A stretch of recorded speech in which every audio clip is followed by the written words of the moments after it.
Okay, hi, welcome everyone. I'm Carmel Ecker, your single parent empowerment coach, here with Deborah Drummond today. And she is she came into my sphere a few weeks ago, I think now. And we had a chat on a Zoom call, and I just thought, oh my goodness, this woman needs to be on an interview with me because she has so much to offer, so much wisdom to share.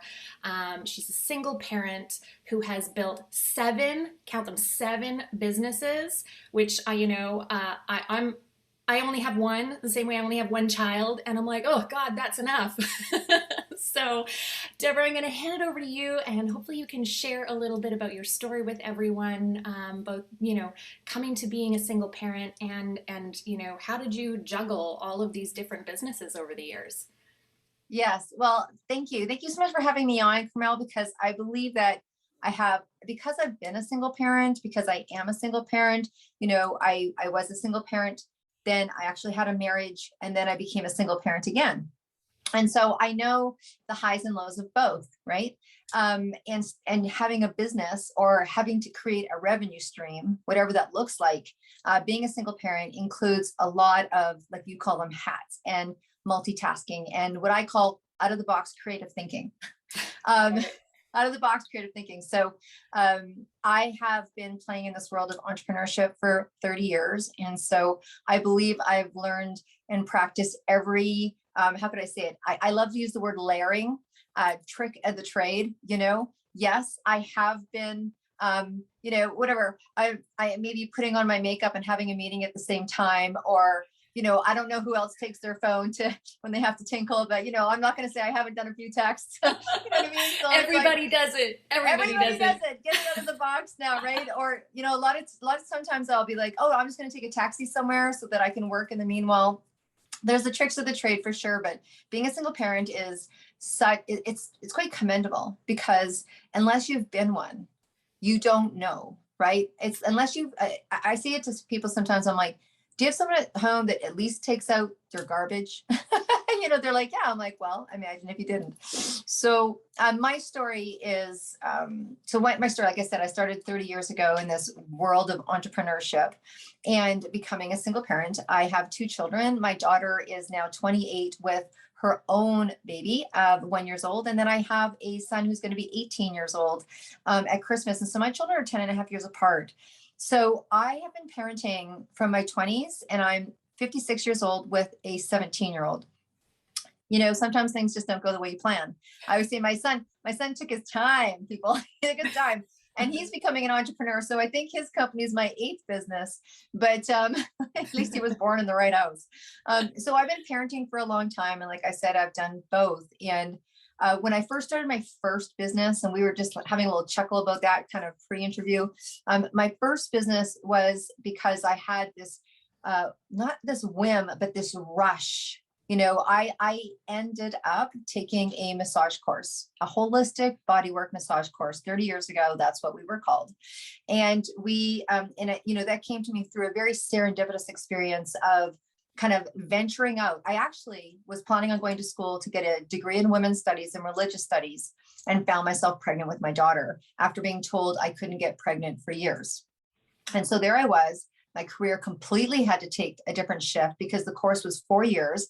And I thought I could still take the religious studies course, but ironically, they canceled it because there wasn't enough people that signed up. So there I was going, my next step, I had come from the restaurant industry, the nightclub industry, the cocktail bartending, running, managing club scene, because I love music. It's my serious addiction and it's a good addiction to have. And so I came out of that and landed in the world of holistic health and wanted to make that my work. And instead, everything canceled. And so there I was wondering what I was going to do. And I was pregnant.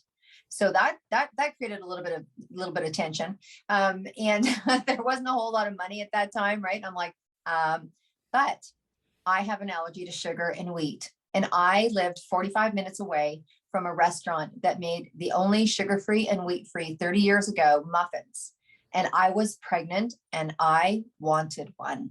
And so my daughter's father and I got in the car and I made him drive me to this hippie restaurant, downtown Kitsilano in Vancouver, and for me to get this muffin. And honestly, I ran in, he was in the car, I ran in. And as I was running out of the corner of my eye, I saw a bright pink flyer. So there you go. There's a marketing tip for you.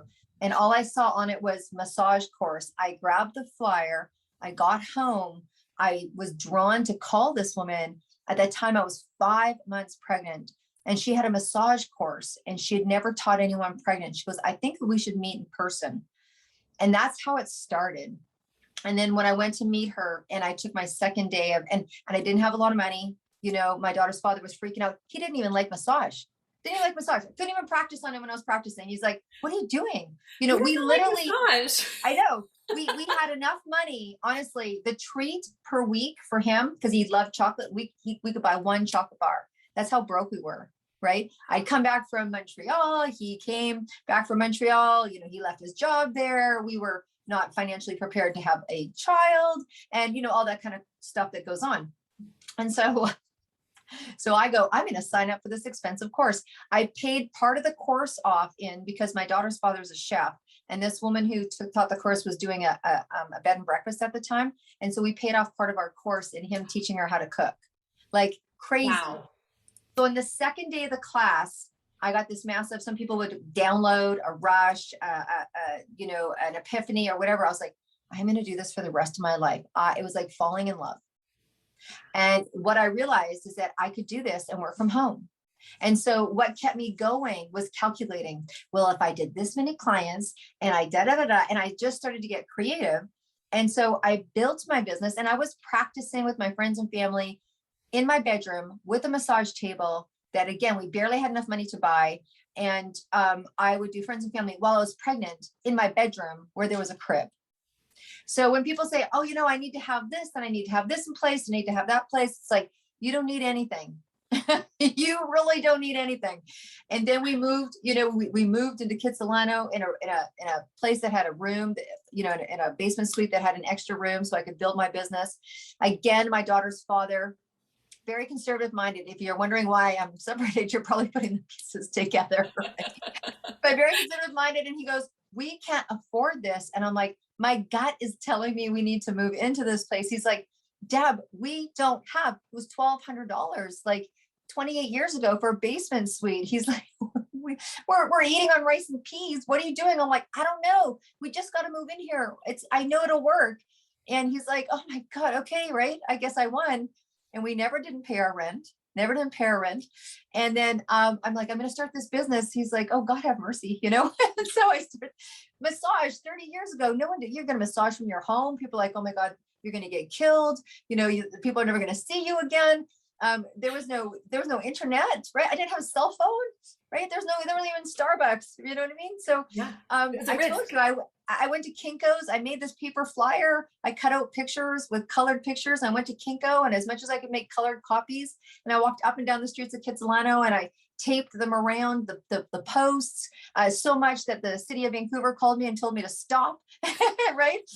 You know, and then I got my first bit of money. I could do an ad in Common Ground, which was a holistic magazine. And honestly, it started up, you know, the word grassroots is, you know, beyond, right? This was grassroots, and there was no networking group for women, none. So I started one at my house on Sunday afternoon. And if you had children, you could bring them, and we all paid $2, and that was enough to give us drinks and food for everybody. Right. You know, the 8 or 9 of us women that were crazy enough to go, we want to do entrepreneurship too. So, which is why I have kind of a long lineage of supporting and being in business and mentoring and teaching and training and all that stuff, because I know what it's like to be scared. I know what it's like to, you know, do that. And you know what? There you go. There's my 30-year beginning. I love it. And this story is such one of determination and also trusting your intuition. You know, like you really had to trust that what was coming up in front of you, what you were feeling called to do, was the right thing, and that with enough grit and determination that you would make it work. Like you would just make it work. Which is why I think that you know, when I talk about people being in business, or when I talk to people that are in business, or I'm like, you got to go, you have to have that attitude of all in. And what can help people with the attitude of all in, if you hear stories like, I personally came from a home where, it was a single mom, right? And my dad went elsewhere, and there wasn't a lot of economy going on in our house. So I came out of a house that had a lot of not haves. I heard money doesn't grow on trees. I heard it all, right? So I had my own journey that I had to recover from that. But when you come out and you've got a taste of you want something different, or this is why I love single parents. This is why I love single parents, because look at, my son didn't have his first night's sleep till he was 8 years old. He was high needs. He wouldn't even have a bottle or a spoon or a cup till he was 3.5 years old. And people like, how did you do it? And I said, you just do it. I was tired. I was probably cranky. I don't know what I did. But when you're pushed to shove, and your reasons to go forward are bigger than yourself, you will do miraculous things. And so whenever people, want to start a Yeah, business, I almost want you to yeah, get you to repeat that. Like yeah, when push comes to shove, when you have to, it's amazing what you can do. absolutely. It's the story of the mother that'll lift the car off her child, right? So people say to me, how did you get to where you got to? I'm like, I get out of bed every morning, and there's one foot that I do for, like, humanity, my team, my business colleagues, my future self, my all that stuff, everything that I make my commitment to. And the other one is for my kids. And there's days that if I didn't have those commitments, bring me a piece of tea and toast in bed. Thank you very much. Make it gluten free. You know what I mean? Yeah, I do know what you mean. I've said this before. Like having my son often drives me to be a better person, and I mean that in every sense of the word. Like I eat better because my son is around. Because I'm not going to cook crap for him. I'll admittedly I will cook, like I will not even cook for myself because I'm like, oh, it's just me and I don't feel like it. But when he's around, there's a different standard, Yeah, right? Which absolutely. is maybe something that I need to look at, but. Yes. Well, and I think that we hear it often. If you look to people that have been successful or what have you, even if there's nothing that's driving them, even if, like, not driving them, but forcing them. I'll say when there's like those kind of forces, like you're a single parent, and guess what? Rent's coming up. Like, like it or not, I always find it very interesting because my business as well, one of my businesses, has a season, and it gets slower in the summertime because we live in Vancouver, Canada, and people are going out and they're spending more time outside. And, da, da, da, da, and I'm like, and it's very interesting because as an entrepreneur, I'm looking and I'm like, I know these people, I know what their goals are this year. I know that I'm helping them mentor it through, and I absolutely totally get what it's like to be sun deprived, and I want to go outside too. Thank goodness we can work on our phones a lot these days because we can do that. But I'm like, I always say to people, does Visa not send you your bill in the summer? Because they send me mine. I'm just wondering. Right? And they're like, they look at me and I'm like, right? I think it's when the desire to achieve what you need to achieve or do what you need to do, you can override yourself, and you make it a priority, but you have that ability or that learned ability to, no matter what, all in kind of stuff. And I'm not saying I don't take time off. People think, oh, you have these achievements and you don't take time off. It's absolutely not true. Yesterday, my son was home and he's doing some drawings for his business. And I'm like, hey, dude, I just took the afternoon off. Like, do you want to hang out? Do you want to talk about the name of your company? Blah, blah, blah, blah. And so, it gives you freedom to be able to have a life. But in the beginning, that wasn't like that. In the beginning, so I think that desire is important to keep going. Mhm. Keep, like, it's to keep it alive. Yeah, it's identifying what it is that you want for yourself and making sure that it's compelling enough that you're Hmm. going to do what you need to do to make it really happen, Yeah. right? Because it's so easy for you to say, "Oh, I don't feel like it today," or "I'm too tired." And like I know, like I'm on a pretty good groove right now, but early when my son was younger, man, there were days when like I would finally get him into bed, and I would like zombie walk to my bedroom and pass out there, you know? But what I would also do is get up at 5:30 in the morning so Right. that I could do what I needed to do in order to create the change that I wanted to see in my life, right? I knew that the end of the day was not the time to be putting in the grunt work, but 5:30 in the morning before I've been worn down by Yes. everything that I had to do. Yeah, and Yes. I'm a night owl. I'm not a morning person. I Yeah. need to make that super clear. I'm not a morning person. It's really hard, but for that stage in my life, that's what I needed to do. Yeah.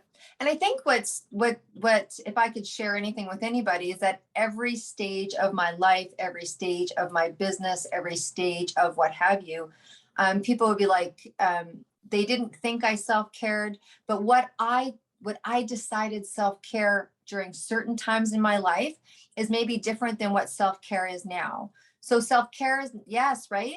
I can go now. Look, I owned a massage studio for 27 years and I've done 30,000 treatments. So I got to work in candlelight and meditation music and whatever, but I was giving and what have you. So I have a pretty big, vast, I know what self-care looks like, people. It's not like, but sometimes self-care is actually turning my phone over for an hour. That's it.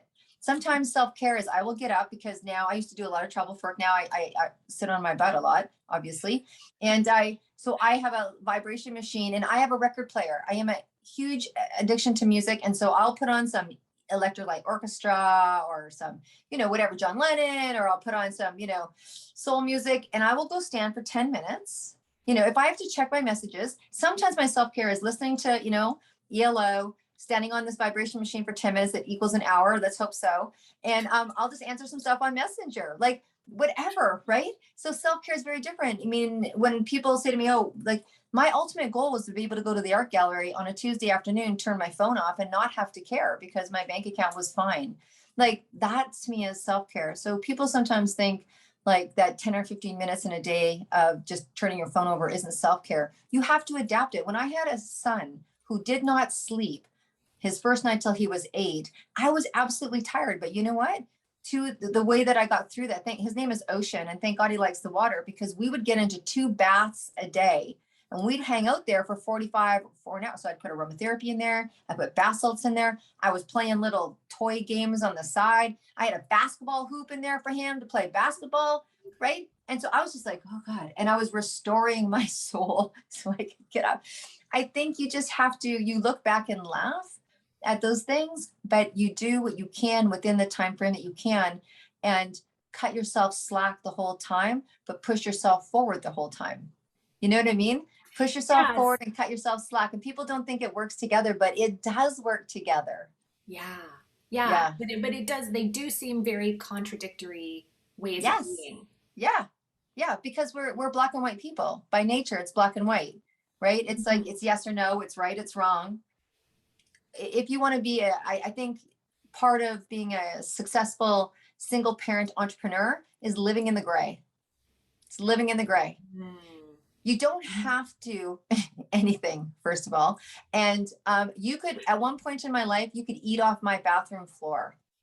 I mean, yeah. So I had to go through, and yeah, I was one of those people that cleaned, like you could, right? I can cook, like I used to cook on film sets. It's right. It's not one of my businesses that I do. I did it to help a friend out, just to let you know, because I was a vegetarian and no one knew what to do with vegetarians. So, you know what I mean? Yeah. Back in the day, he's like, can you please come help me on this show? I'm like, sure. So it's like, when I say living in the gray, it means you get to make your own rules. There's things that I had to give up. Like I can cook fancy dinners now every day, night of the week if I wanted to. But when I had 2 kids and I was exhausted, it was perfectly fine to have eggs on toast for dinner. Perfectly Oh, fine. I am so with Perfectly you. fine, right? So So you with just, you. yeah, so live in the gray, right? Live in the gray. Or you can change things as you want to change. I had to go through the process. If you came to my home right now, well, there's paper on my desk, and you couldn't eat off my bathroom floor because my son just went to his dad's and he just spent the last 3 or 4 days in there. It needs cleaning. Don't go in the guest bathroom. You know what I mean? Like, don't do it. But so there's things that you let go of because other things are more important. And so it's, I think for me, living in the gray was my saving grace. Yeah, and really what I'm picking up from that too is choosing your priorities, right? Like, Yes. what's really important to you at this stage in your life, Yes. right? Yes. Because we can get it stuck in our head that we have to, or we should, and that's another way that we don't cut ourselves slack. We're trying to live up Hmm. to whatever standard, whether it's ours or someone else's. And what for me, cutting myself slack means, okay, not everything's going to be perfect, and some things just aren't even going to get done. Yeah. And that's okay as long as the important things get done. Yes. right? And I get Yeah. to decide what's important. Yes. You're reminding me of, so myself and a business partner in the media business that I have, we just created a planner for Yes. all, for entrepreneurs, and both of us being single moms, it was like, we nailed it. I believe we nailed it in terms of being able to prioritize, and grace on the rest, right? Like I'm so learning excited about grace. this planner, by the Yeah. way. So Yeah. excited. Yeah. It's so good. It's so good, right? Because you need, I'm not saying black and white, you don't need structure. You need structure in your gray. Come on, Mhm. and you also need acceptance. Like I'm like, some people are like, so what do you do? I'm like, I free the creatives. Okay. I give them permission. And what I mean by that is that, when I first decided to become an entrepreneur, look, no, I was the first entrepreneur in my family. There was no networking groups for women. It was all sorts of stuff. Shouldn't you be at home taking care of your kids? I'm not kidding. If I worked 40 hours a week and had my son in a daycare, I would have had more acceptance than working from home, doing a massage, having a nanny take him out for 2 hours, coming back, building this business, staying up late, missing a soccer game, maybe. Do you know what I mean? Like I would have had more society acceptance. And here's what I think now. I think in this last 5 years, with this explosion of entrepreneurs and teenpreneurs and 20-year-olds on Instagram making money by likes and follows and all this stuff, that a lot of us have these kids that are going to be aspiring and moved in the right direction, they can. There's been a whole new evolution around business and family, particularly single moms, and people like, so, I've achieved, in this, and I think, that I've achieved quite a level in the business that I'm in now. And people like, how did you do that when your son, because my son was young, and I'm like, I made my son part of my business. Now, if I had said that when I Ooh, had yeah, yeah, right. yeah. Talk about that. Talk about that. Yeah. Okay, I will, because as an entrepreneur, let me share with you. So my son and my business, I chose to. So I'm in a direct sales company, right? I have a great heart for it. I was the mother, the first imprint of I was raised by a single mom Mhm. that did direct sales. And I think I shared with you, or maybe I didn't, that at 8 years old, she used to take me to these home parties. And I yes, know that. my first impression of direct sales was my mom needing money. And she probably thought, oh my gosh, I have to take this child to a home party. It was probably more of a bother for her. And she maybe said to the hostess, you know what, I'm sorry, I've got to bring my daughter along, because she didn't have money for a babysitter. And I was having the time of my life. Are you kidding me? I'm sitting around with these women, listening to things I shouldn't be listening to, eating food that I shouldn't be eating, staying up later, watching this sense of community between women, this community and commerce. I mean, that's what I feel about direct sales. It's this community and commerce, right? And I had such a great impression because it was community and women helping each other.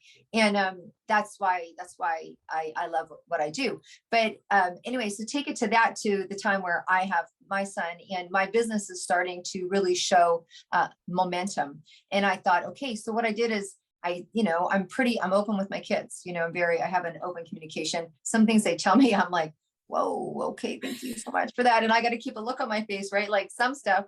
And and so there you go. But I'm like, okay, my son's, my daughter and my son were both, my daughter was part of this business. It was actually her idea. Okay. I said no, she said yes to this this company that I'm in. And so so she was doing it with me. And I remember saying to my son, Ocean, okay, we have dream boards, I'm sure you tell people do dream boards, and we put stuff on dream boards every year. I've been doing it forever since my daughter was 1 and she's 28. And so how are we going to achieve? So I did an attachment. So how we're going to achieve these goals is by mommy making money. How mommy's going to make money is I'm going to work for, the company that I work for, right? So I'm going to do my business with these guys. I'm going to be an entrepreneur. I'm in direct sales. I'm going to sell these products and I'm going to have people come to my team. So every time I do that, that's going to give me money. And what are we going to do with that money is you pay a rent, you this, you that. So you want guitar lessons. I had a drum kit in my living room, like every single mom should have. And, and then, but this equals this. And I brought him together on that, right? I was like, I needed to correlate, because we would with our normal. So mommy's an accountant. I go to the office at the firm, and this is how we pay for everything. That's easy. But now I'm at a trade show. I'm at the rodeo in, Armstrong for the weekend, right? And so he's like, okay, so you're gone for the weekend. I'm like, yeah, but this is what I'm doing. And he understood, mommy's spending time doing this because it pays this, so we can do this. And what I started doing is giving him $5 every time I made a sale. So I could be in Alberta and he would be at his dad's and I'd be like, we just made another sale. And I literally would put $5 in his bucket. Now that's Oh pretty my God. exciting for a 10-year-old, That's 11-year-old, but Yeah, my son it, would be over the moon, by the way, with that. right? Yeah. So every time you have a client, because it taught him, but it also taught him patience and it also taught him understanding. And it also taught him some trade shows didn't work out so well. And it also taught him that some trade shows that bucket floweth over. And then, when he saw the accolades that were coming, he's in the last 2 years, we have our conference online. And, in a category in my business, I hit number one. And he's the only one that was here with me. And I'm like, Ocean, let's watch me. Because I had taken an acceptance award online, but I didn't know what number I hit. And you don't know until they announce it. And so, you're nervous every time. And it was me and him for that 3 minutes they let me talk. And it was just me and him. And I'm like, pretty cool. He's like, yeah, good job, Mom. And then he would go off and do his thing. But he watched the progression. He watched the progression and he watched the success and he benefited from the success, but it also wasn't extreme. And it was over the course of 8 years. That's the point that I think is really important to make is like this stuff doesn't happen overnight. There's effort that goes into it. No matter Mm-hmm. what it is that you want to achieve, whether you want to build a business, like an independent business or an MLM business, or you have career goals where you have an employer and that's something that you're working towards. It all takes time. It just doesn't happen overnight, no matter which sphere you're in. Yeah. And the beautiful thing is I made it a level playing field. I didn't say, oh, I'm an entrepreneur and that's so much better than someone that works 9 to 5. Man, I tell you this whole like no 9 to 5 thing to entrepreneur because everyone wants to be an entrepreneur and that's cool. But there's like, so even when I was working, I went to a trade show, guess what? The hours were 9 to 7. So no big deal. I'm like, whatever it is I was doing because of that time gap, not with him, which is where at my time, in my day, society was like, you should be home with your kids. And I'm like, you should maybe not talk to me. But I attached it together so that it made sense. And then what does my son say to me at 15? I want to have my own business. Mm. And I was like, even I could hear my head go. And I said to him, I go, that's probably not the easiest route to take, right? Have you watched how we lived? The kid grew up at the dining room table. I'm like waiting in the living room tonight, right? I'm like, God, Lord forbid he get married to somebody and their family used to sit at the dining room table every night at 5 o'clock because my kid's going to not know what the heck to do. So the point is just whatever it is that you are doing. And even if you're financially fluid and the time that you're taking away doesn't have to correlate to money, it could correlate to joy, it could correlate to happiness, it could be volunteer work that you're doing after work, it could be whatever it is. I think in the minds of my children, I always got them to see the why. I got clear on my why and then I told them my why. My kids are very clear. I'm working for my financial future. You know what I mean? This is important to me. And when I was in a meeting this week with my son, who's now almost 18 and starting his business and has gone through the process. We're sitting with a woman that might take over his social media and branding. She's like, wow, that's super cool that you're supportive of your son's endeavors. And I'm like, oh, don't kid yourself. This kid's going to be taking care of me when I'm older. And we laugh, right? Gonna flip around. He's like, okay, Mom, So I think it's just answering that, that question for you. And honestly, I had guilt as a parent. Of course I did. It comes in the package, man. It comes in the package. Look, I tell people when they join our business, frustration comes in the kit. You want to be an entrepreneur? Frustration, it's part of it. Didn't you see it? It's in a big box with a bow on it. Just wait till you open it up, right? And so that's the part of being an entrepreneur. But I think guilt comes with it. But there's benefits to everything. Like there's just benefits to everything. Yeah, there's pros and cons in every situation, and it really comes to a matter of you deciding how do I want to live my life, Yeah. right? What's the path that I want to take, and then, as you say, going all in on that choice, right? Not dithering around and going, oh, but it actually, it actually looks really great right over there. So maybe I should do that. And then you get over there and you're like, oh, well, this actually isn't perfect either. So, oh, maybe I'll go over here, right? But if you stop and get clear on what you want and why you want it, if you do that thinking ahead of time, then that's when the path becomes clear and you have, I'm not going to say you don't have any of the, oh, well, maybe I should be doing that, or maybe I should be doing like that can still Yeah. happen, right? The shiny penny syndrome or shiny object syndrome, I guess. Um, but there's a lot less of it. You question yourself less. Yeah. I'm going to say, in all honesty, in the 7 companies that I've done, 60% of them, 70% of them were all in gut. You know what I mean? And I kind of came to understand that, what could I lose here? Not much. You're always going to gain. I look at, it's like, if you had a bad relationship, if you had a bad marriage, do you stop dating? No.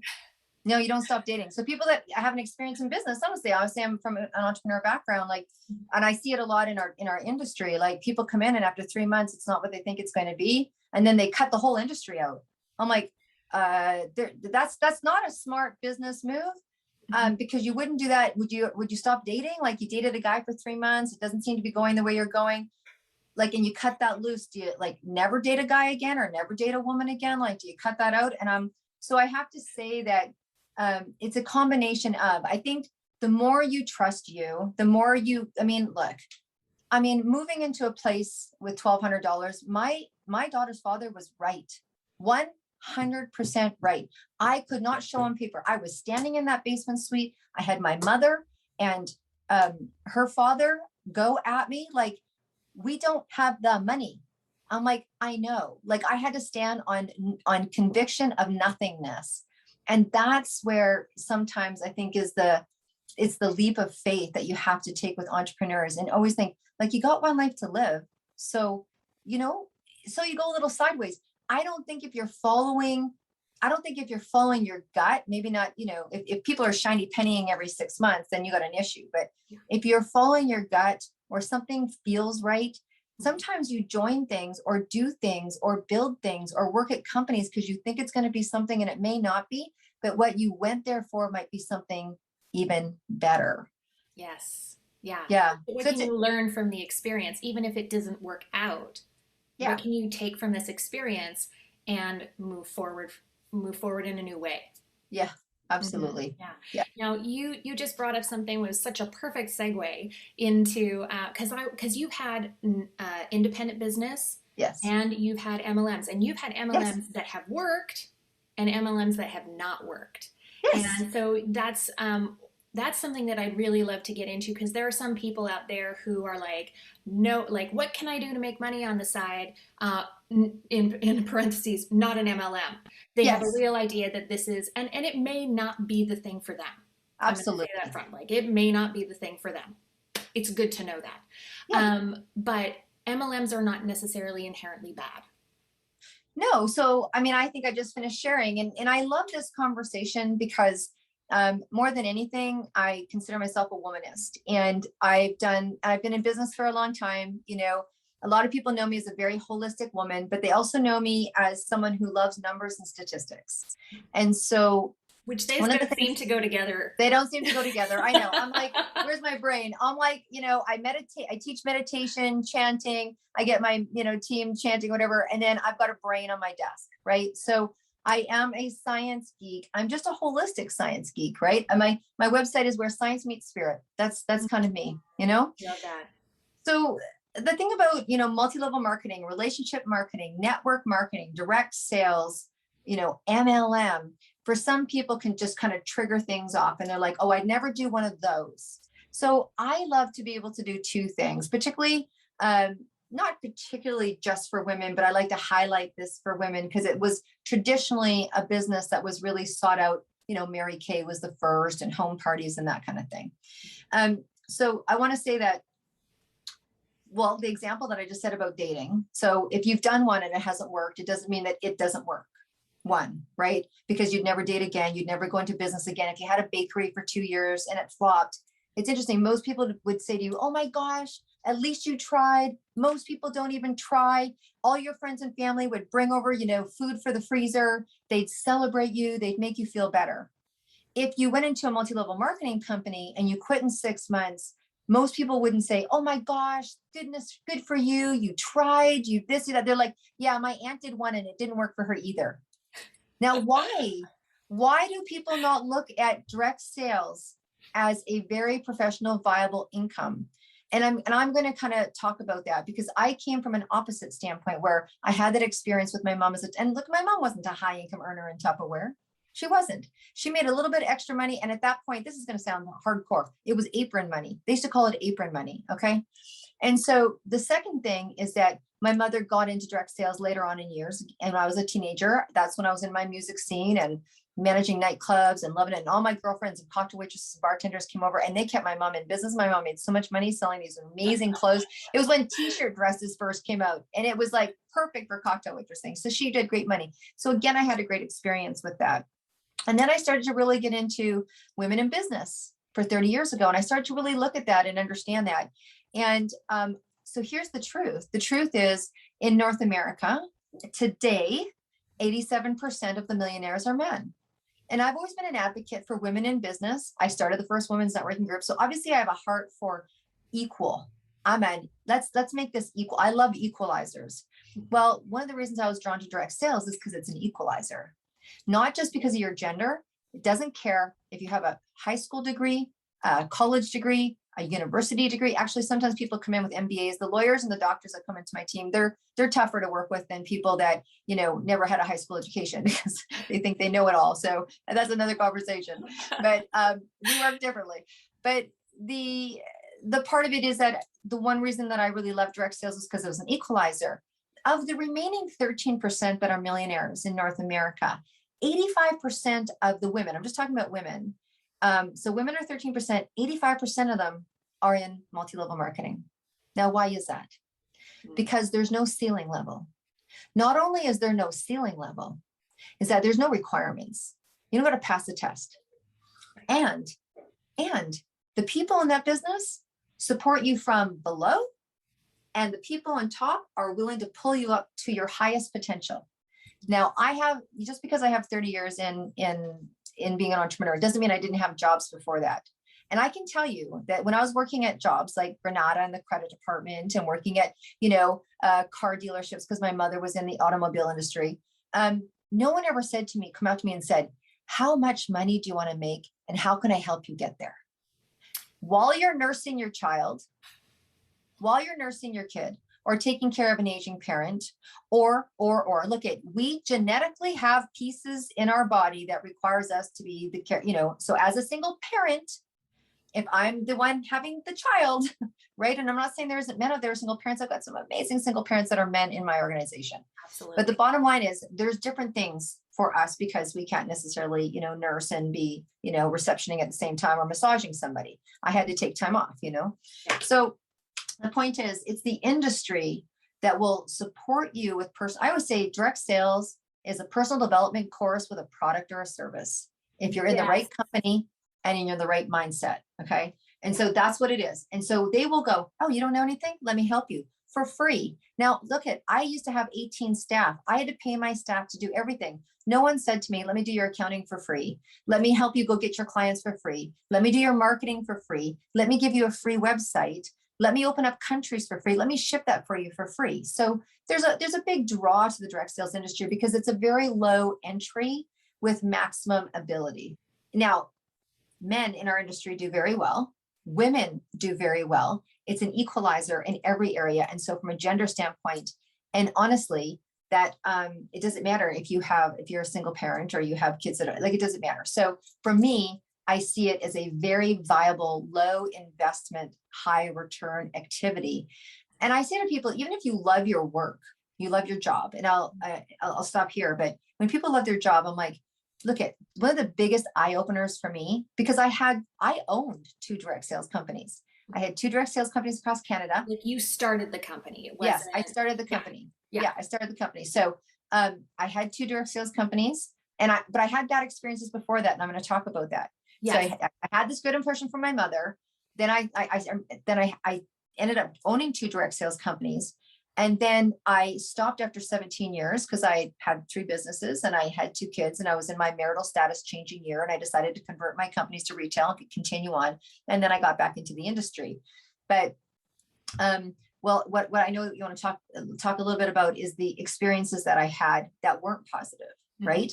Yeah. But I want to finish off on, if people are in their joy, if they're in their passion, and I was with my massage studio, okay, like who wouldn't be? You're in an environment of aromatherapy, meditation music, you're helping people, they love you, you're serving, whatever. For some people, my kids are like, I never want to own a massage studio. For me, I was in my dharma, you know. Yeah. But I had a car accident. Mm. I was like, whoa, not unusual in our world. Well, that was a wake up to my income because I couldn't work. Mm-hmm. Not only could I not work, I had to hire somebody and pay them to take over my clients. Right. So I was paying somebody, I wasn't making the money, and this was a problem. So I had a eye-opening experience of the trading the time for money, which I was cool doing until I couldn't do it anymore. And so that was a real eye opener for me. And so when people have, like, a good friend of mine, oh my gosh, sells eyeglasses, worked for a company for 25 years. They couldn't run their business without him, so he thought. And so many of us think, right? Mm. His sales team did 12 million a year. He was like rocking it. And one day they gave him his package because he was making a lot of money and they were doing cuts and he was devastated. And I said to him, so I say this as an example that there's really no 100% surety with no matter what you do, right? Companies can change. But if you are making money and you are in a company that you love, awesome. Don't think direct sales isn't for you, because I think if you are making money, there should be something residual that you're building along the side for yourself. Right. Multiple streams of income. And that, now that gets used a lot in entrepreneurial circles. It's not as familiar yes. for people who are employed by someone Yes. else. Yes. So, but it's a concept that I think is really worthwhile spreading to those areas of society. Yeah. Our last year and a half has shown us that multiple streams, like our business, you know, our companies are off the mark. Like our company right now is doing 2030. Like our projections for 2030, we did last year. Wow. Yeah. Our company grew 85%. People had a real eye-opening experience to creating a business online that doesn't cost any money, and push comes to shove. And our company stepped up, and I don't know about other companies, but we really stepped up. And it was like, it used to be this much to get into our company, and we dropped it. And like, if you need help, we're here. So the online business and multiple streams of income is something that people are hearing all the time. And so it's really beautiful. Like I just had someone join my organization. She is a money coach. She's a money coach and she's trading time for money. And she's like, I want to add a product business to my service business. So she doesn't look like she doesn't look at it like I'm joining a multi-level. I'm not joining one of those things. She's like, this is what I do. And as a multiple stream of income, I could write a book. I could do a podcast. I could run courses. I could bring in products, and I don't have to create them myself. And they fit my mandate. I'm about health and wellness. So are these products. So I'm going to endorse. I'm going to align with another person's company, and it's going to be just one of my income streams. Mm-hmm. And so that's where I think we're coming out of that black and white.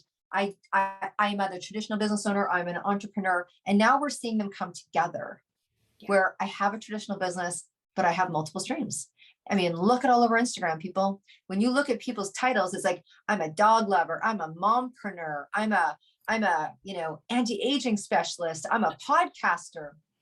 Yeah. And it's cool, right? People have a lot of labels. I'll use the word labels. I was thinking there might be something better, but yeah, we are wearing a lot of labels.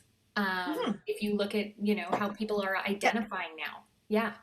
And people think it takes more time, but if it's like, so everything I say I do is I do health, wealth, and wellness. Mm-hmm. Everything for me hits what my heart is all about. Mm-hmm. So I'm about empowering people in their health, their finances, making their life better. And so I play in that circle. Even all 7 companies have played in that circle, right? Mm-hmm. So I don't have a dog grooming business and a bakery. And unless it was a dog bakery, then that would work together. So for me, I keep my party all in one. You don't have to. Right. So all of your companies, at least the ones that run simultaneously, are sort of in the same sphere, in the same. They've all been. Yeah. Even when my daughter, we created a clothing line for her called Baby Ocean Wear. It had little lotuses and little Buddhas on it. Baby Ocean Wear. And it was like little yoga clothes for kids. And it was black because everyone was tired of it. I still have 700 of them if anybody would like to have 700, pieces of clothing, but we created that so she could understand commerce, right? Right. Yeah. So my point is, I did have these wonderful experiences of direct sales with my mother. And then when me and her father, I told you earlier, we were financially stuck. It was really tough. Someone came along and approached us to join a company, and it was gold jewelry. And we thought, well, everybody loves jewelry. This makes sense. It all made sense. And so we borrowed money and bought our package and had our catalog and started selling, and I guess what I want people to look at is I want people to not put direct sales companies in a category. I want them to see them as business options, just like if we had invested in a jewelry store. Like if I'd gone into a jewelry store and said, I'd love to be your sales rep, everyone would be like, wow, what a great job. You're repping for that store. But, oh, I'm in a multi-level marketing company selling jewelry. Oh, you're in one of those. Yeah. There's no difference. So just here's my experience. So we go and we do this. And we have a catalog and we start selling jewelry. And that goes along month after month after month. And we're learning, understanding more, and it's all good and all great. And then the company collapses. Oh. No longer. Never hear a word from them again. Never hear, like nothing. Our money's gone. We have no way of getting the jewelry that we bought. Nothing. Done. Oh my God. So people go, well, it's because it's one of those things. Mm-hmm. But I looked at it as it was a business experience that went wrong. This guy embezzled the company. Well, you know what? There was a time where I took my jewelry into a jeweler, and I found out after their business closed that he actually took out my emerald and put in a stone that wasn't an emerald. Like, yeah, okay, so it happens in all areas. It happens. So that jewelry store could have also closed and I never got my paycheck. We've heard stories of that. Yeah. But people impression them differently. So I feel like it's my goal because it's such a game changer for single parents, particularly. God, put your kid down at 10 o'clock. What other place can you go and work for half an hour and maybe make, 20 or 30 bucks selling a something, right? When your kid's in bed sleeping. So that was a bad experience. Oh, here's another one. My girlfriend, right? Do you remember water purifiers? Everybody was into water purifiers. And I didn't know anything about water purifiers, right? Because I was still working at a nightclub. I mean, the only thing we were serving is really good tequila. So, she's like, Deb, she calls me. She's like, I love these best friends. I love them because she's like, Deb, I found out about this company and I'm going to get in. We're going to do water purifiers. So we're going to make lots of money. And it was really expensive. I mean, I was like, it was before my daughter's, my daughter's that experience. So I was still, I guess, late teen, 19 or 20 or something. I'm like, okay, I love her. I'm in. I'll support you, sister. Let's do it. So we order these kits, again, not cheap, right? And they come to the house and no one ever called us.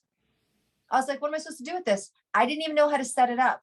I think 6 months later or a year later, it was still in the box. No one ever called us. The company is still alive today, which goes to show, I'm going to tell you 5 reasons why direct sales may not work. Okay. And what to do about them. Yeah. And one of them can be the wrong sponsor, right? And it wasn't my sponsor was my girlfriend. We were all like, hey, is this guy going to call us? Is this going to happen? And they just didn't for whatever reason. Now, wouldn't you love to have that guy now and go, guess what? I was in your team and I just kind of took number 1 in my company. He'd be like, what? Didn't call you?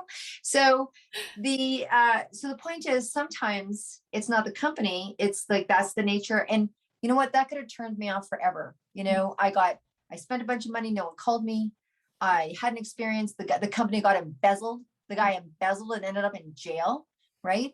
But it didn't stop me because I just looked at it as a business experience, not a multi-level marketing exclusive business experience that only happens to people in multi-level marketing. Right. What a load of whatever that is. It's just business. It's just business. Just business. So yes. So your 5 reasons that direct sales might not work for you. Yeah. So 5 reasons. Yes. 5 reasons why. There you go. There's the title of the new book. And I want to be able to talk about the book because I want to be able to offer people that because it's a beautiful read. So people can understand the expansion of the industry, right? So 5 things. So when people get involved in direct sales or network marketing, whatever you want to call them, usually they're introduced by a friend or a family member, right? And they want to do this business together. And so what I tell people is that when you get into the business, and if you've got that zest and you've got that wow, and it looks like something good to do, then for the most part, when you're buying a kit, if you love the product, if you didn't like the product, if you don't have a relationship to the product, that's going to be difficult. Like, I probably couldn't sell water purifiers now. Not that I don't love water purifiers and having purified water, but what I do now and what I'm attached to is super, but I could endorse it. I could use it. I could be a consumer. So anyways, having an attachment to the product, because when I got into this business that I didn't want to do, that my daughter wanted to do, I said, well, you know what? I guess we're getting the best price deal on the best skincare I've ever seen in my life. So if it doesn't work, I got the products that I love. Like, if it doesn't work to where I wanted it to work, I had a pretty big picture when I first stepped in. Okay. So I think you have to have a relationship with the product, right? The product or the service. It has to really ring true to you on some level, right? Because there's a company out there that has a product that's going to knock your socks off, right? The other thing is, sometimes I believe people get into companies where the product is very niche. I think that you need to look at a product that speaks to you, but has the ability to, it's like, if you're going to get into a company that's a one-time purchase, and that person's not going to refer, or that person's not going to, then you need to adjust your idea of how long it's going to take for you to get successful. So anyways, products and services, one, right? Two is the person that's signing you up. Don't look at that person as the only person in your business. Feel free to reach up. That person that signed up me and my girlfriend, right? They would have been considered in our business an upline, right? Had we been smart enough at the time to know that they weren't where the buck stops, right? That there probably was someone above them that would have loved to help us, because we were two very industrious, all-in women. I mean, seriously, that person would have made a lot of money, and so would we have. We would have had a different experience, but we didn't know that we could talk to somebody else. You can even always call the company. Like, there's like people like in this business now, the person who signed me up went MIA 3 or 4 years ago. Oh. So had I not established, a relationship or talks with other people, you could even call the customer service line of the company and go, hey, my sponsor is gone or not answering me, and I'd love to do my business. Is there someone that can help me? Oh yeah. There's always someone above that's willing to help someone that wants to do something. So sometimes we feel like the corporate is the person that signed you up. There's always a company that's willing to listen to someone that wants something more, and they will get you help. Yes. So a lot of times, well, I signed up with my cousin, but it never went anywhere. Well, I'm like, why? Well, I don't know. I tried to get her to help me, and she just didn't get me what I needed. And so it died for her or him. And I had that experience as well. So always know that's not your boss. You can always go hire or what have you. Yeah, they're not your only support. They're not your only support, yeah. Right? So the other thing that people have experienced or they quit too soon. I always say, like, it's like any other business, right? And traditionally, this is kind of how I see it works. It can be different. You can come off like I had, I had some good experience here. Like, it can vary, but in a business, traditionally, 90% of everything that you do in the first year is going to bring you 10% money. You're going to notice that you're working on so it's a 90-10, right? 90% going to training, listening to this, watching it, putting your products on, trying them, taking your pictures, posting it on social, whatever you're doing. It's probably 90% of your time. And then you're getting that 10% money. So that's, my first paycheck was like $40. Come on. I sold one product. I'm like, woo, $40. Right? It's like, don't look at that. Right? Second year, you should be going into more of a 70-30, 70% work and 30%. Now it's starting to duplicate and you're starting to get rhythm. And, the first year in any business is learn while you earn. I mean, you hear it. Traditional businesses, 80% of them collapse in 5 years. Why do you think in 5 months you're going to be walking across the stage? And if you think that, you'll get it. If you think it, you'll get it. I mean, I got a car early on beyond my wildest dreams, right? Because someone told me I could, and I chose to mentally believe them. If I didn't believe them, I probably wouldn't have been there. So you can You can. That's the beautiful thing about multi-level marketing, is that you can have really quick success. You can blow these numbers out. I'm giving you the average odds. You're always going to hear about the person like me that got a car in 60 days. But come on, I had some experience beforehand, right?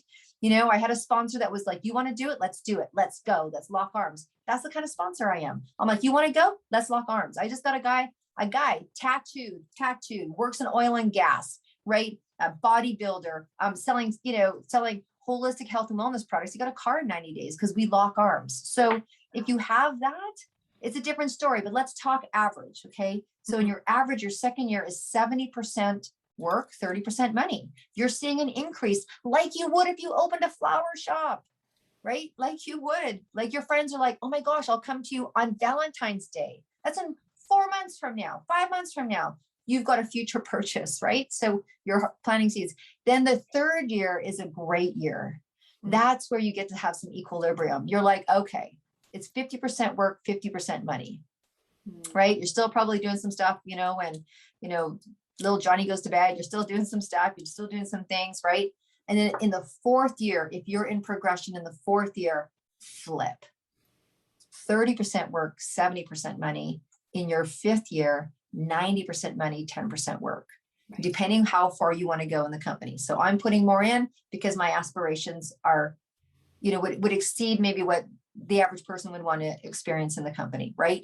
But I got to that epiphany place in 3.5 years, understanding that model.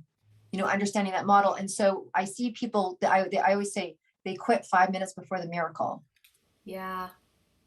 Right. And then they say it doesn't work. But I'm not, and you know what, and the next one that I'm going to talk about, I'm sorry, I don't want to offend anybody when I say this. I don't want to say anything when I say this, because when you have a company, and most people have companies, right? And everybody starts off at the same place with, the same structure, depending on how your company's set up. Look, there's some companies, and I want to talk about that one first before I go here. So it's like being attached to the product and service and really having some kind of zest around it, right, is going to be part of your success. Mm-hmm. 2 is recognizing that your sponsor and your team is a critical difference. I really chose. So I had a woman approach me. I didn't know her. No idea. She had my business card from my other business. She put it in her desk and it fell out of her desk one day. And she shot me an email because she was a woman in business. I cut her 20 minutes. I had no desire to go back into this industry. And this is your current business, right? Yes. Yeah. Yeah. And so I didn't even know this woman. So, so when I'm signing up, when I finally, my daughter's like, we're going to sign up with this woman.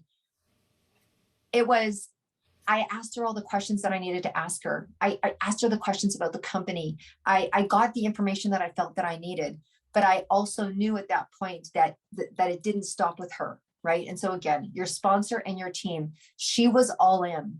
She was like, I said to her the amount of money that I wanted to make and the time that I wanted to make it. And she goes, we'll get you there. We'll get you there.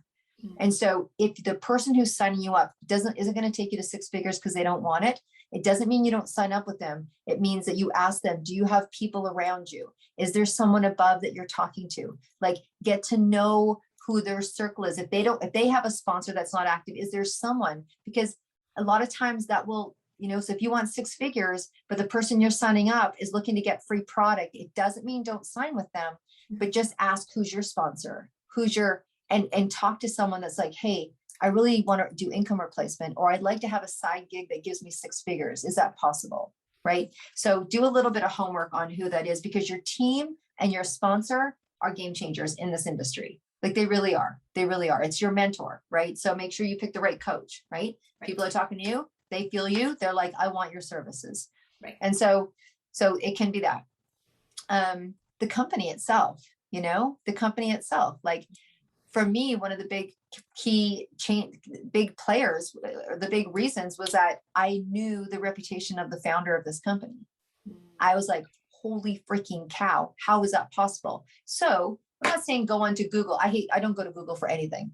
I don't go to Google for anything. I don't research anything on Google. I'm a person to person. So I will talk to people because what I know about Google is that, first of all, there's reviews of people on there from competitive slander. So when you're going into an industry, if I'm going to go use you, right, and there's someone that's competition to you. When you start getting into the size of the companies that you may be joining, it's like what Walt Disney has the most, Disneyland and Walt Disney has the most bad reviews in the world. You know what I mean? The place that makes people the most happy. You've got, there's just so much competitive slander on Google. As a businesswoman, I know that. I don't go there. I talk to people, you know what I mean? I go on my gut feeling. Have they been has the owner of this company been in business for 6 months or 16 years? Do you know what I mean? So doesn't mean you don't jump in if it's 6 months. Brand new startups can be an amazing place to jump in at. You are, at the top of the candy pile, but so know that information.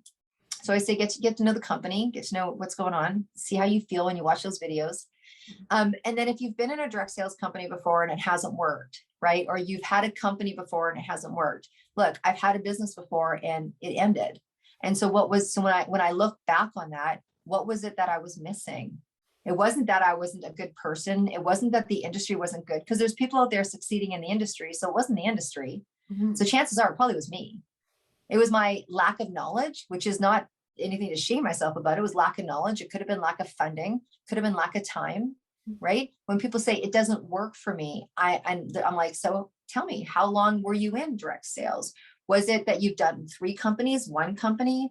But a lot of times they'll say, oh yeah. And I'll be like, did you go all in? Did you show, there's 5 things that can go wrong in a company. And one of them is you. Did you go to, right? No, seriously. And people don't like to hear that, but I'm like, so did you go to the trainings? Did you go? Were you invited to trainings? Yes. Did you go? No, I was busy. Did you, there's only a couple of behaviors that really make people successful in business. Did you do this? No, I was too nervous. Did you get support around that? Well, no, not really. My sponsor wasn't really. So there can be reasons, but I believe that anybody can be successful pretty well at anything that they want to do. And I think that direct sales is actually a really easy format to practice being an entrepreneur. It is the best experience. Like my son has watched what we've done here, and I'm so glad. I'm like, come watch and listen to the training, because what we do here, you can take into your life forever. So it's rare that I see someone that goes all in this business and doesn't succeed. Honestly, I've never seen it. Now I've seen businesses close, right? Just like any other company. The amount of time that I've seen it, I think I've heard one company reinvent themselves. I was in a company way back in the day that got embezzled. I know one other company that closed in all of my years of this industry. No, and then another one did as well. So what, 2, 3, 4, right? And I think the odds of that are very, very, there's, by the way, tens of thousands of direct sales company. And so I would say to people, ask yourself, did you give it everything that you had? Yeah. And are you gauging the company for your lack of success? And if you are, you better gauge yourself as well, because it's a relationship. Sorry, people just hung up, but you know what? That's the truth. No, and it is true, right? Like, and that, I think that's part of the reason that some people say, no direct sales for me, right? Yeah. Because they know that they're not going to do what it takes to make it successful. Yeah. Right? Yeah. And so, like, being honest with yourself about that. Yeah. Yeah. Yeah. It's absolutely. Or people have this idea that it's all about the sales. And if you dig a little deeper, depending on the company, it's actually more about people. Like, that's the part that I love about direct sales. It's like, sure, I've walked across some stages, but I'll tell you, when you're at the stage in your business where someone that you've helped come from nothing, and look I came from a house where there was wieners and beans and no wieners. Like, I know what it's like to have. I know what it's like to not have. I know what it's like to have again and not have. Look, I've been married and divorced. Okay. And so, I got my own story around how that affected me financially. Mm-hmm. But it wasn't a win. And so I know what it's like to rebuild. I know what it's like to rebuild at 50 years old. I know that feeling. So, yes. Yeah, it's tough to hit that stage in your life and be like, oh, I have to start over again. Yeah. Yeah. Yes. And so I call it a rebuild, because you always bring your experience with you. But, right, it's like when you get remarried, it's a rebuild in your business, or a rebuild of your life, or a new chapter in your life. Mm-hmm. But the one thing about this business I love the most is, like, honestly, when you help someone go from one place to another place to another place, and that person gets, whatever, they hit the car level, they hit a bonus level, they walk across the stage level, they're on that trip with you. Honestly, your heart, I can't even explain that feeling. It's like, I can't explain it. It's like you burst into tears, and it's got nothing to do with you. And it's the most incredible experience. And that is the draw into this industry, is the success of others. Those are probably the people that have the most success, is those people that want success themselves, but also want to elevate people. They're the leaders. They're the people that are going all in, because if you're up at 10 at night and you need we're gonna be there with you, right? So that's why I love how it works. It's not this, people like, all the people at the top make money. I'll tell you right now, I make more money than 4 people above me. Like, that's not so. Do they make a percentage of what I do? Absolutely. But there's also some activity that they have to do. They just don't sit there and get a paycheck. It's not work. That's a pyramid. And people are like, oh, it's a pyramid. I'm like, you work at a bank? Does your manager make more money than you? Does his manager make more money than him? Yeah. Do you have the ability to make the same manager? Yes, if you work your way up. It's no different. If people don't see banks or retail stores or car dealerships or whatever as pyramids, they see them as jobs. It's the same way here. But there's people above me that make $500 a month, and you and I both know that's not my story. And there's people above me that I just had a call yesterday, 76-year-old lady. Cool. She makes $4 million. And you know that that's not what I make either. So thank God she's my upline, right? And, there's 2 of them, 76 and 77, and they were $4 million, and they did that in like 5 or 6 years or something. Yeah. Wow. He goes, we earned it. I'm like, you did. That's the beauty of direct sales, because it will multiply and duplicate. It will. And so there's a price to pay. It's called time for anything you do. And relationship building too, right? Like at the end of the day, you're selling products, but you're building relationships, and you're maintaining those relationships, and you're making sure that, any of your clients, they're not just people who bought shit from you. They are your clients. They are people that that you've sold them something that they want, and you want to make sure that you take care of them. Yeah. Yeah. That's a job. Like that's part of the process. And that's the benefit of, and also the benefit of what's happened over the last, there's a silver lining. It's not like the silver lining outweighs what's happened, but when the whole world went online, and those of us that are used to building belly to belly relationships and what that was like, I was up 10, 12, 14, 16 hours. I'd only ever done 4 Facebook posts on Facebook in my whole business career. And I'm number 1 in the company. Come on. People used to say to me, you should do social media. I'm like, well, I think I'm doing pretty good. You know what I mean? Like, I don't know what more you want me to do, because I'm a relationship person, but the beauty of this relationship or beauty of this business is for people that never want to talk to people. They're like, I would hate to get on an interview. And people think that, that it's easy for us. We have the same nerves that they do. Absolutely. But they can hide behind a screen and they can make my income. That was the beauty of what happened.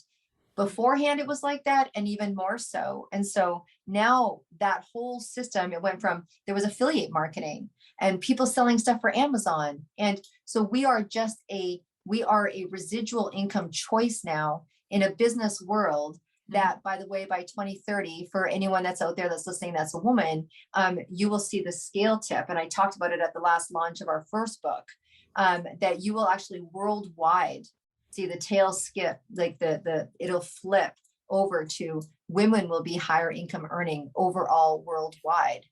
That's what it's looking like right now, right? Because countries are now opening up to allowing women to have resource, particularly in different countries. And so you'll start to see a whole flip happen, but we are a legitimate, respected, well-respected business opportunity or choice, not unlike opening a florist shop. Yeah.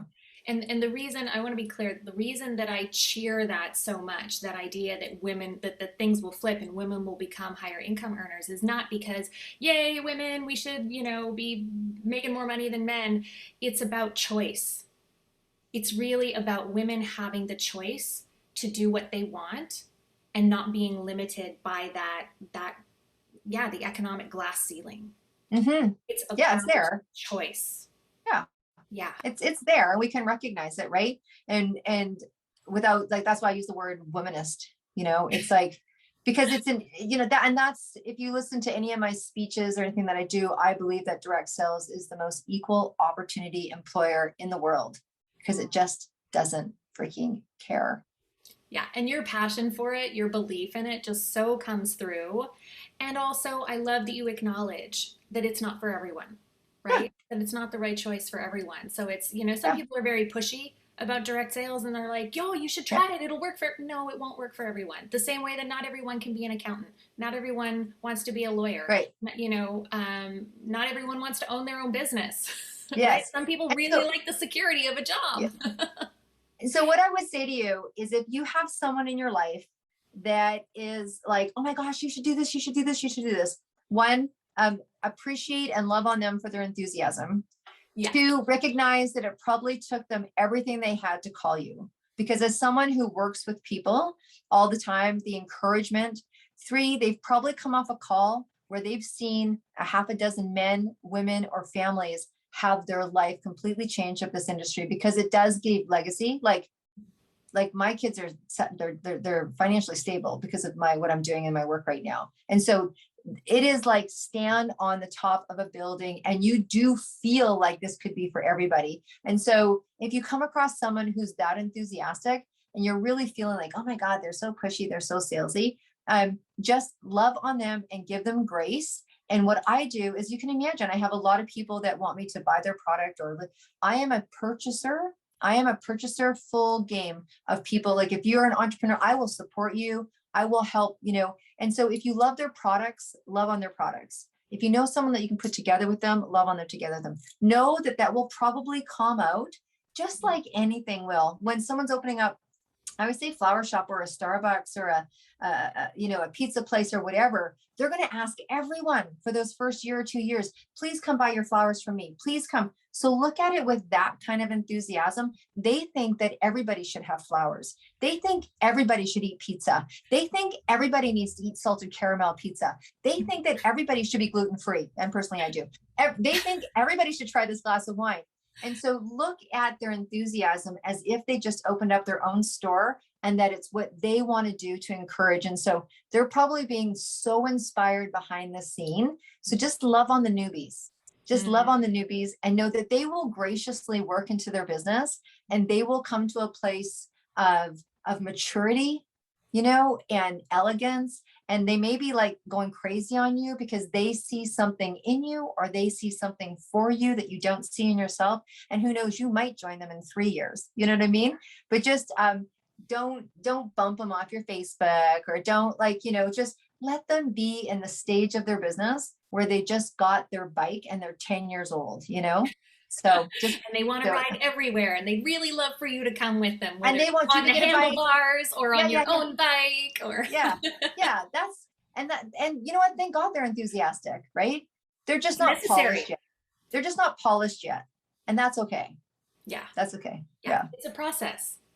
Yeah. It's a process. You're not going to be immediately good at something the moment you started, No. right? And thank God for enthusiastic people. Yes, exactly. And I Right? think it's also worth noting that it's worth learning a way to gracefully say no. Right? Yeah. Like, it doesn't have to be awkward when your friend says, "Hey, come do this with me," and you don't want to do it. You don't have to sign up, and you don't have to write them off. You just have to really Yeah. politely say, "You know what? This really isn't for me, but I love that you're doing it." So you know what I do? Because people ask me all the time, right? And I'm like, I'll come to your presentation. Yeah. And I will come to the presentation with an open mind. And I'm like, it's not for me right now, but if I cross paths, it's just about referencing. Honestly, when I invited people to my first events, I was crazy excited. Honestly, when I finally saw, my pictures of my face before and my face after, and they came up with a brain product, and I was out of my mind. I think, I'm out of my mind, and I'm enthusiastic about it. But I invited people that I knew. I'm like, I just want your support. I just want you, because I know this is what you do. And if you come across anybody who's got issues with their memory, if you cross anyone, or I just want you to think of me. Okay. And so just go as that support person. And you can just say, you know what? Hey, I don't know if there's anything here for me, but I'm absolutely willing to support you in your business. It's like if a friend of yours launched a movie, or, has a concert, and they're not that great, Can you come to my first concert? Absolutely. Put in earbuds if you have to, but just go. I have a friend who drove down. I'm in Victoria, and she drove down an hour and a half from Nanaimo. I was, and before COVID, I was in a choir, and it's very more classical, even some medieval pieces, and it's totally not her style. But I invited her to come down, and she came down. She and her husband came down, and they watched, and she's like, I won't come to another one because it's not my thing, but I really enjoyed being here and supporting you. And I was like, that's awesome. Yeah.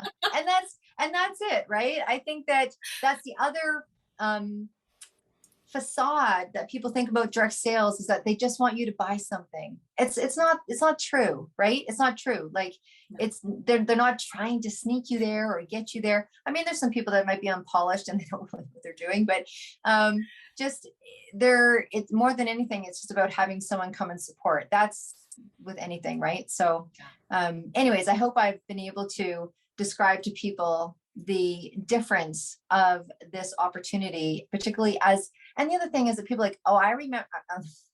So I remember I got involved and I had a whole cupboard full of laundry soap. I'm like, oh, I know what company you were in, right? Right. So, and you too could fly in off a helicopter. But just remember that as you've matured, so has this industry. As the banking system has changed, so have you. You know, I used to have to put my money in an envelope and put it into the ATM. My son was learning how to work his first Visa yesterday, and she's like, just put your money in there. And I go, do you remember the day you used to put in the envelope? So industry has changed, and so has ours. So yeah, just remember, just change your mind about us. Yeah, that's really something to be mindful of. Yeah. So, Yeah. before we close out, I would love to get your best piece of advice for single parents out there who, are maybe at an early or are at an earlier stage in the journey than you are. What advice would you give to them for creating, kind of the life that they want?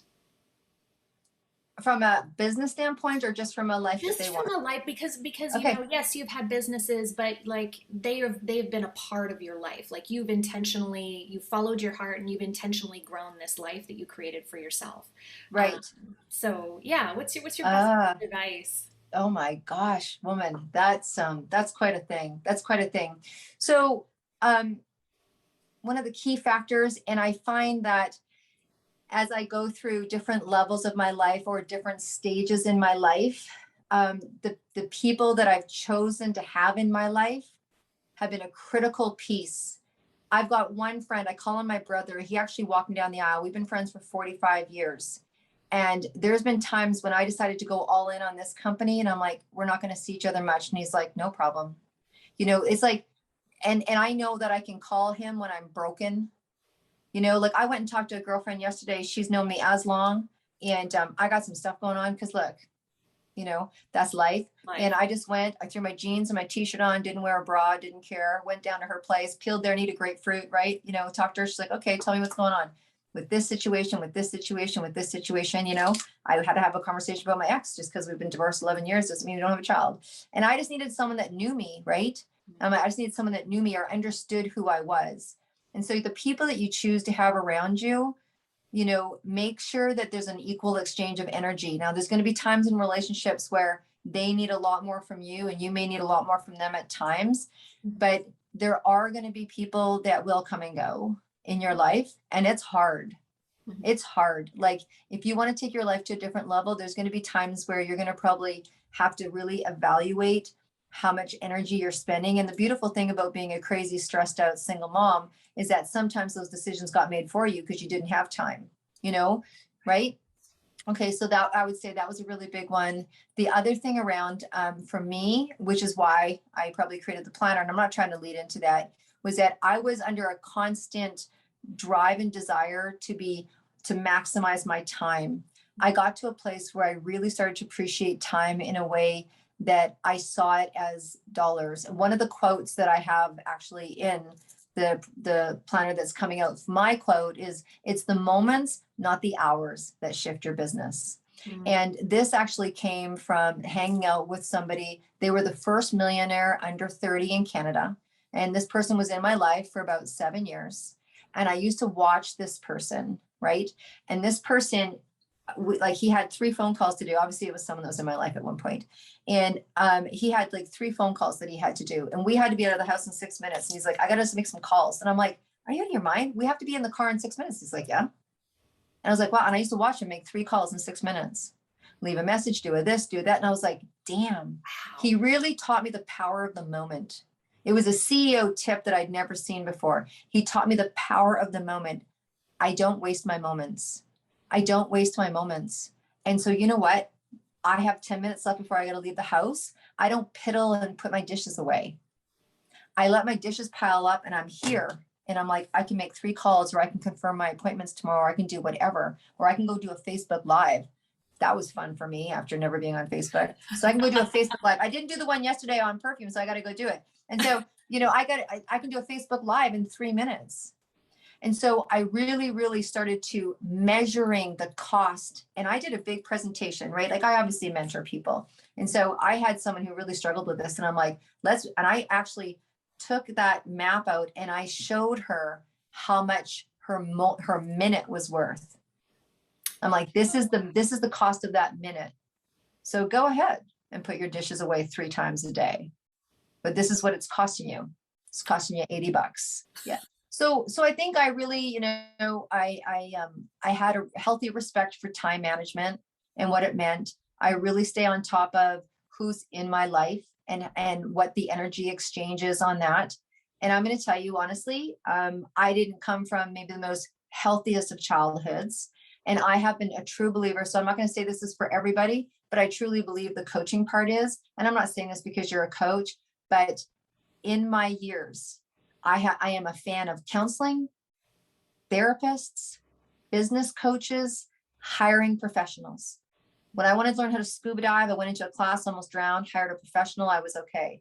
And so I believe in putting my investment in with someone that's a professional that's going to help me get a job done faster. And it wasn't always that way. And I'm telling you, look, I exchanged things. I built my business on the trade system a lot.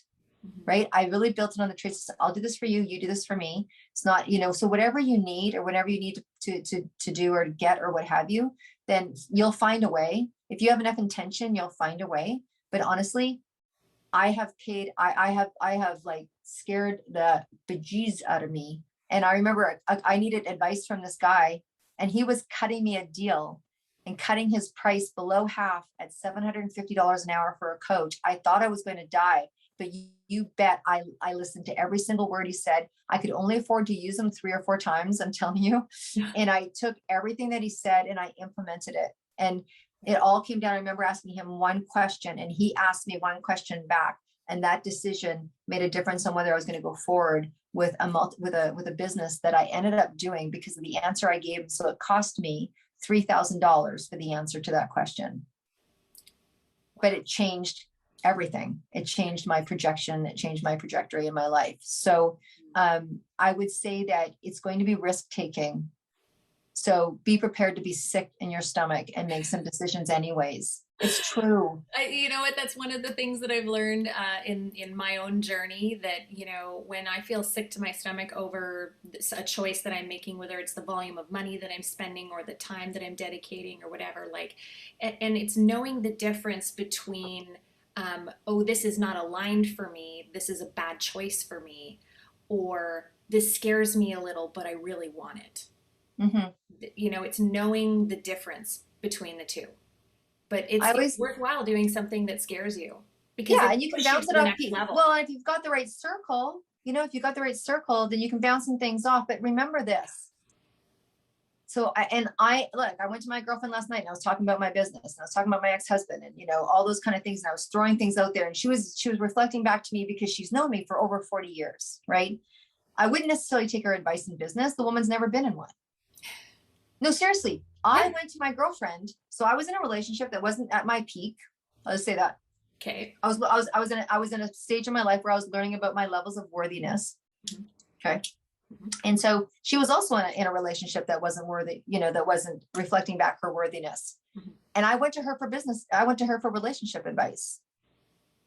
Mm-hmm. Mm-hmm. Probably not my smartest decision. I should have been going to a woman who had surpassed and was in a relationship of worthy. Mm-hmm. And her advice probably would have been, do I blame my girlfriend? No, it's my own fault. But you wouldn't go to your banker and ask for advice on like the guy you're dating or the woman you're dating. And so you start to learn that you want to go to advice from people that are actually ahead of you. That's their expertise. That's why I believe in hiring experts, even for a short-winded time. And the truth is, your paycheck will become bigger the more you can handle the level of being uncomfortable. So there's a certain level of anxiety that comes with success. Mm-hmm. And every level you go up, it takes out more people and it takes out more people. And you got to hang out with people that can have that anxiety. If you want a 6-figure income, like I talk in our business, then you want to talk to someone that's there and they're going to walk you through that path, right? Doesn't mean that other people can't from the sidelines, but that anxiety, like you said, has to be examined. Is it because I'm going to the next level? Because, oh my gosh, I can think of 1,000 things I need to do, then go and talk to my coach, like clean my stove. I mean, yes. I've self-observed myself. I'm like, oh, look at me. Look at me. Yes, I am actually avoiding. Isn't this awesome to have this observation of myself? And I'm not talking about how I feel. And I needed to have a conversation this morning about someone I felt. And so I scheduled it in. And I was like, halfway through the meeting, I'm like, I need to talk about how I'm feeling. Because for the last 2 days in my head, I'm like, nope, no, that doesn't, nope. And then I'm like, anyways, not all good things come with pain, but if you're going to take your business or yourself to the next level, chances are you're going to be uncomfortable, because at the very least, you're going to mess up your neural pathways. And so it comes down to science, but really, yeah, mentors, coaches, critical for my success. I critical. Yeah. It reminds me of the Jim Rohn quote, you are the average of the 5 people you spend the most time with. Yeah. So choosing those people is really critical, because they have it, whether you believe it or not, they have a significant impact on who you're being, the actions you're taking, the decisions you're making. Yeah, for sure. So absolutely. The people that you hang out with, really getting yourself an organizational system doesn't sound like much, but it's life-saving, particularly single parents, right? Building routine for yourself that serves you, right? Routine that serves you, and then having someone be beside you, having someone lock your arms. You can move mountains when you've got someone behind you, whether they're in your business, not in your business. And when you've got someone that's got your back that you can be 100% transparent with, you're golden. Like you're golden. Yeah. Yeah.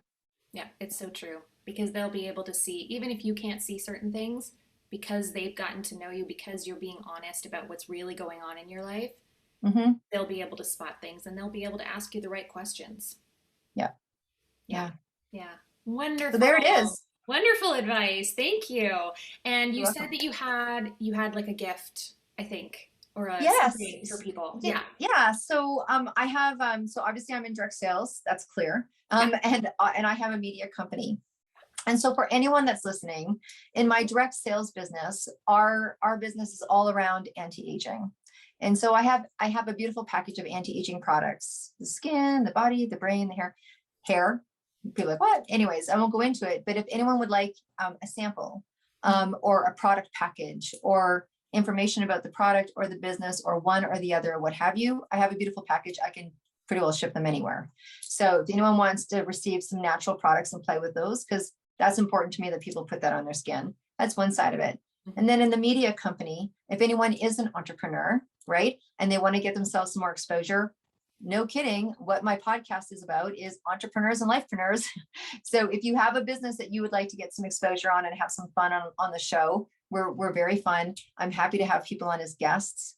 The other is that we have this incredible planner. Obviously, we've put 30 years of organization to good use, and we've studied with all sorts of thought leaders and put together what we believe is the ultimate entrepreneur planner. Now, here's the thing: you could take the word entrepreneur out and put parent in, because it actually has everything, including things like social media tracking and personal development from daily, weekly, monthly, yearly. Like, it's beautiful, it's complex, it's easy, it's got blank pages. I always say, my God, Dave, you ever wanted to have a planner with blank pages? So you stand at the store and you're like, I'd like these 2 planners to be together or these 3 planners together. So that's what we've done. And also there's beautiful quotes. So the quote that you just, a quote for that, if you are an entrepreneur or a lifepreneur or someone that just wants to put their quote out, like I'm going to put a quote in from my daughter. But we also had, Marie Forleo send us a quote that she wants in the planner, so we have, it's actually people that are live, and you can put your quote there, and then you will put a little QR code and people can hover over your quote. It'll pop up on their phone, and if they love it, they can send it out to their social. You could have a video pop up. So if you had something you wanted to share, whether it's just a positive message, it's part of your branding, or you have a dog bakery and you've got the best lavender salted caramel, ever you need, and you want to share that with the world, you can do that. Because it's a planner. It's a planner. People have it all year round, right? Yeah. I picked obviously the week of my daughter's birthday and my son's birthday, and things like that. So it's a beautiful opportunity. I always look for opportunities that entrepreneurs can tag on to the crazy stuff that we're doing. And then what I can do is that we have a book launch. Yay. The book launch is 20 Powerful Women in Network Marketing Tell All. All these women that have hit. Now we don't talk about direct sales. Right. It's about women in business. So there's no, I make this much money. There's none of it. The book itself is all about their journey on how they went from here and got to here. The requirement for the book is minimum 6-figure income and 5 years in the business, because we want to make sure that you're listening to people that have gone through the deal. Right. Awesome. And so, yes. And so we have a launch that I'm happy to invite everybody to on October 1st. So the beautiful thing about being there, and if you are someone who's in business, you can't put your business in the chat, but you can certainly get your name out there. There was 831 people in the chat at the launch last time.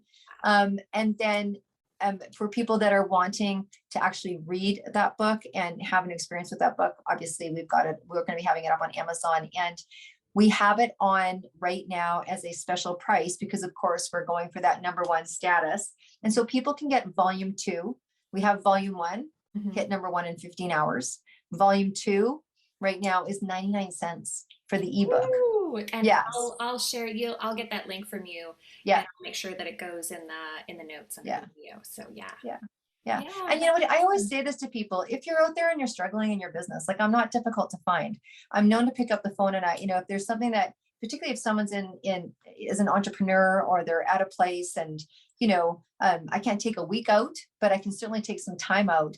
And if you're a woman that's hitting that place of success and you don't know where to go to, that's been a tough one, as you make your way up the ladder and you're like, man, I don't know where to go next or who to talk to because I'm coming out of one level myself and to the other.